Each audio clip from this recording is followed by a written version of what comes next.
Alors dans cette vidéo, nous allons parler de convexité. Donc tout d'abord, on va voir ce que c'est la convexité en mathématiques, puis nous verrons des applications en sciences physiques, économie et en sciences et vie de la Terre. Donc tout d'abord, la convexité en mathématiques. Donc pour comprendre cela, on a tracé la courbe représentative d'une fonction convexe, concave, et d'une fonction qui est d'abord convexe, puis qui devient concave. Alors, qu'est-ce qu'une fonction convexe? Une fonction convexe a sa courbe représentative qui se trouve au-dessus de ses tangentes. En effet, pour la première fonction, si on imagine des tangentes, donc en chacun de ces points, eh bien on voit bien que la courbe sera à chaque fois au-dessus de ces différentes tangentes.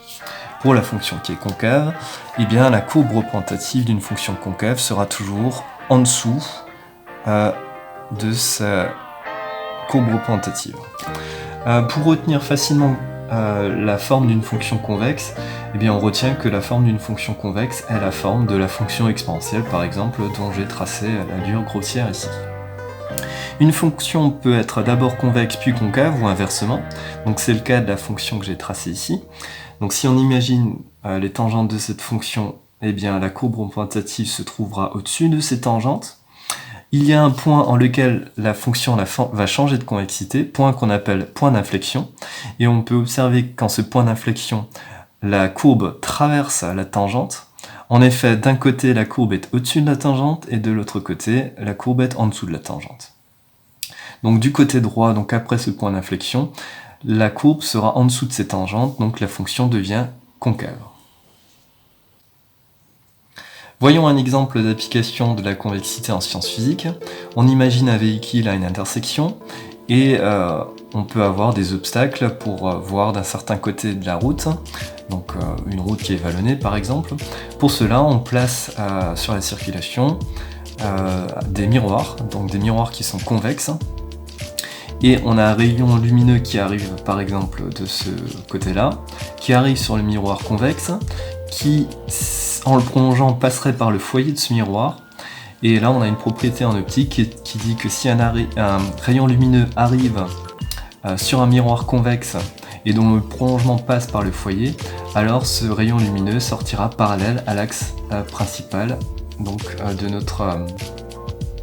notre miroir convexe qui est ici tracé en pointillé. Voyons maintenant une application de la convexité en économie. On imagine qu'on a une entreprise qui fabrique et vend un certain type d'objet, et cette entreprise réalise des bénéfices. Donc j'ai tracé deux types de courbes possibles pour la fonction bénéfice. Donc pour la première fonction, on a une fonction concave, pour la deuxième, on a une fonction convexe. Et la question qu'on peut se poser, c'est est-ce qu'il vaut mieux avoir une fonction concave ou convexe pour notre courbe des bénéfices pour l'entreprise? Eh bien, la convexité en économie vient s'interpréter en termes de vitesse. En effet, pour la première fonction qui est concave, eh bien, la courbe représentative se trouve bien en dessous de ses tangentes.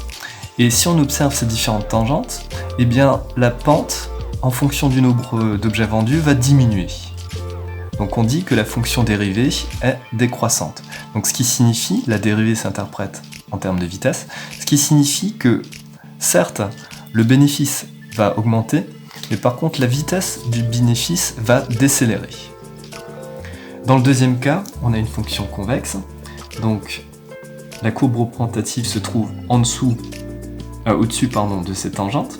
Donc si on imagine les différentes tangentes, eh bien on voit que la pente de ces différentes tangentes en fonction du nombre d'objets vendus va augmenter.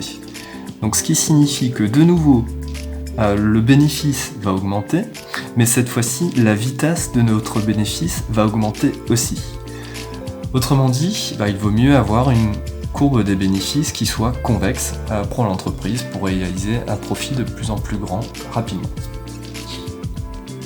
Et enfin, voyons un dernier exemple d'application de la convexité en sciences et vie de la Terre. Donc on imagine qu'on étudie une certaine population d'individus en fonction du temps. Donc cette population augmente en fonction du temps. Voilà, elle augmente tout le temps. Mais par contre, elle va augmenter différemment. Donc au départ, notre fonction est concave, puis elle devient convexe. Donc là, ça va être la même chose qu'en économie. On va interpréter ça en termes de vitesse.